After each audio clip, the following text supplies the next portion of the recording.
this is kind of a weird situation, the way this whole thing played out, the rematch. So, I mean, what did the last... I love weird shit. Yeah, it works out good, right? Yeah. What's the last 5 months been like as you were kind of working back to this position? Have you been obsessing over that first fight, or game plan? What's it been like for you? It's been a challenge, honestly. It's been pretty hard. The way the last fight went was like pretty traumatic, honestly, and that was like everything was perfect for that fight. It didn't go my way, and it went kind of in a weird way, and then from that weird way we went into quarantine where I kind of had to sit in it and sulk in it even more, because a lot of the way to get over a fight is just get in the gym. You can't think of anything else when you're getting better, preparing for the next thing. You have to worry about the next guy. You have to worry about the guy you're grappling with or whatever. And I really couldn't do that. Quarantine I think was hard for a lot of people to sit there with nothing to do, just the boredom, but to sulk in like something traumatic like that, it took me a little longer. Thankfully, I was quarantined with my wife and my dog, who I love, and they make me the happiest and make me feel the best and the most loved. So it definitely sped up the process. But yeah, I mean, that part was definitely a challenge. And then as far as the fight, I knew I was getting the fight again because I literally found out as I was getting stitches in the back that I was fighting him again. And, obviously, the controversy and the way everything went, it was still vacant. They're like, we're doing it again. So I knew that was happening the whole time. So I was just kind of waiting for everything to get normal and making sure I got the right, like offer and weeks to prepare, not just squeeze in there because they need it. And yeah, and this is the one that worked out. So got the fight. I couldn't say I was like excited again because it was I mean, I'm always excited to fight, but like it's just different. Like I just feel like I'm doing the same thing. Like it's Groundhog Day, I'm waking up and I was like, I just prepared for that. I just talked about it. I just said everything I have to feel about it.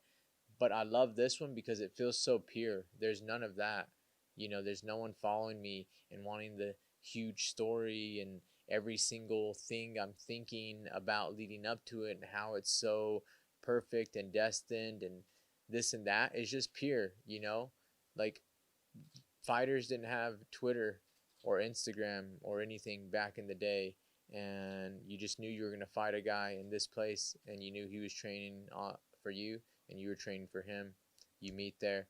This place happens to be awesome. It's amazing to be a part of this, particular event, and the mystique and everything around it. We're all a few of us that will live to tell about it, and yeah, so yeah, it was just right, like I said. But I just love it. Like it feels pure to me. Like, yeah, we're just fighting and we're adapting to the conditions of the world and the conditions that need be.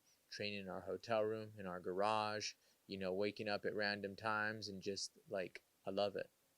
So how about the uncertainty around him and his participation? I mean, is that maddening to you in any way that you're like, why can't anything just be normal?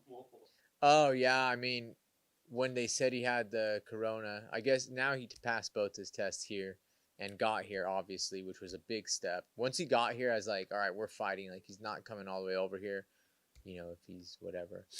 Now when it happened, it was different. I knew something would happen. Thank God we've had a replacement.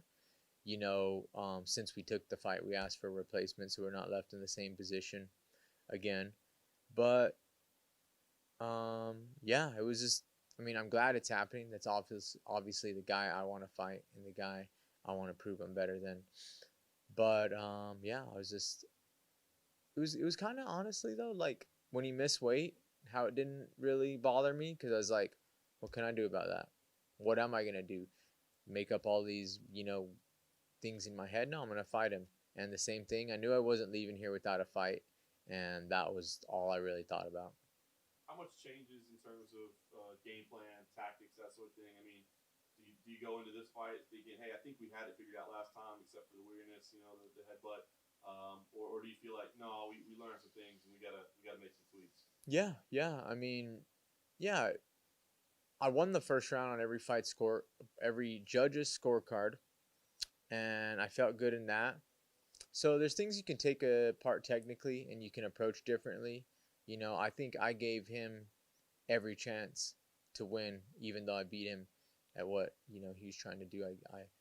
You know, I kind of like, yeah, like gave him the best chance. Like everything lined up for him. We fought in a certain way. This happened. You know, got to miss weight, got to get bigger, got to find the split second between. Like it's like if Swiss cheese lined up and like everything gets blocked off, like his like made a straight hole somehow. That fight, I think, you know, and yeah. So there's a lot you can take away technically. I mean, and when I say perfect, like you don't take things away from what you were feeling and the positive things you were doing because I'm different. I'm not like a meant to be believe in this guy, believe in that. Everything is great. But for that fight, I was really starting to, think that and have that very, very, positive everything. Like this is meant to be, and obviously, and you don't lose any of that, and you don't lose like, hey, the preparation I was doing, but you're gonna change tactically once you get a little, data from the time we did spend together in there. Last thing for me, how much time, if any, was dedicated to prepping for Pantoja, just in case? You know what? I can honestly say my full focus was on Figueiredo. Um, and I knew there was a chance. And, you know, I watched Pantoja. My coaches were aware of kind of what he does and aware that we could do it. But, somebody like Figueiredo, I think, you know, needs your full, attention in that part. And I knew if we had to pivot, we'd at least maybe have enough time. And saw him a lot on The Ultimate Fighter, watched a lot of his fights. And even right when we got here, before Figueiredo was able to get the flight, we watched a few Pantoja fights together, just made some notes. But, it's still the approach of like, I can't control that. But, if you're the best fighter in the world, you got to beat anyone in your division. He has the same preparation I do. So, yeah, during camp, though, I put my full attention. I mean, on Figueiredo as you do, like I was fighting him. Like I wasn't obsessing over it. Like I'm a guy that I train kind of on my own, but my coaches definitely, we were working stuff that for him. You mentioned that you watch a few Pantoja fights. Is that something he does that you think maybe he does better than Figueiredo in some aspect of the fight? Yeah, I mean, he's really good at jiu-jitsu. He's really good at distance. He's really good yeah, he's really good at a lot of places, I think. Pantoja, I mean, he's a replacement for a reason. He is, you know, just as skilled as anyone else in the division and would be an amazing title fight as well. He's right up at that caliber. So with when you're that high up, you're going to be, everyone's going to be good at everything. So there wasn't really something that stood out that he was going to do better, but I knew he definitely posed a lot of problems like any high level guy would. You mentioned that you felt like you were living the same day over and over again. Yeah. Are you is there a part of you that just wants to get through with this fight all over again? So just okay, I don't have to think about Deiveson anymore. Yeah, I mean, a little bit. You always can't wait to fight, no matter what the fight is. But for this fight in particular, I mean, I've been going through it since December, December to February for the last fight, the time in between, you know, doing interviews about it and preparing for it. So that's kind of the thing where, you know, like the preparation's great. I love getting back in the gym and, you know, having the goal and the challenge in front of me. Like that means everything. So that's like why we do this. But yeah, the part of just wanting the fight to be over, like I feel like even if I win, when I win, that I'm gonna be like, I should have just done this last time. you know, like something like that. Then I wouldn't have had to go through 5 months. Like that's how I feel. Is like this is gonna be great. I'm glad I'm a part of this. I'm glad like this is really cool. Like this is a great experience for me. As challenging as it is, I love adapting and just like, oh, here's when we're fighting. Like I'm gonna wake up at 2 a.m. and do all that because that's what a fight is, you know, is adapting to things and overcoming things and like the challenge of it. And every fight week's the same for me. You know, you do this, you do that. Like this is cool. It's different. It's another experience. It feels fresh. So yeah, it's nice. I'm obviously excited to fight, but like I said, I just feel like I should have just done this like a long time ago. That's kind of how I feel. We always see media and fans doing lists of, oh, these are the best fighters to never win the UFC belt. How Yeah. good is it gonna be to not see your name on that list anymore? You know, it's gonna feel great, obviously. Just to win a belt in general. The lists aren't really anything because when I now look at the list, I say, well, like, you know what? How many fighters have never went for any title? You know, I kind of look at that like there's no list of that because it would be way too long. So I'm like, it's only a short list of people that go for a UFC world title, and that's how I always look at it. To not see it at all, that's gonna feel even better though. Do you think this is your last one, or do you think that maybe the flyweights is a unique division that it wouldn't be impossible for you to get another win streak and get another title shot if it doesn't go your way exactly? No, honestly, even with the last title fight, um, I knew that was my last. I thought that was my last title fight. So this one definitely is. As far as title, you know, attempt. You know, I win it. Obviously, you have title defenses and stuff. But yeah, no, I thought this was my last shot. I mean, I fought through 10 fights to get here for my second one, an ACL surgery. You know, ran through 10 guys in the process and a process of like um, however many years. So, you know, I don't know, you know, if that's really in the cards again. So yeah, I look at it as is probably like the last title attempt I'm gonna have, but not the last title fight. During that run, did you get to a point that maybe it wasn't happy for you to get to this title fight?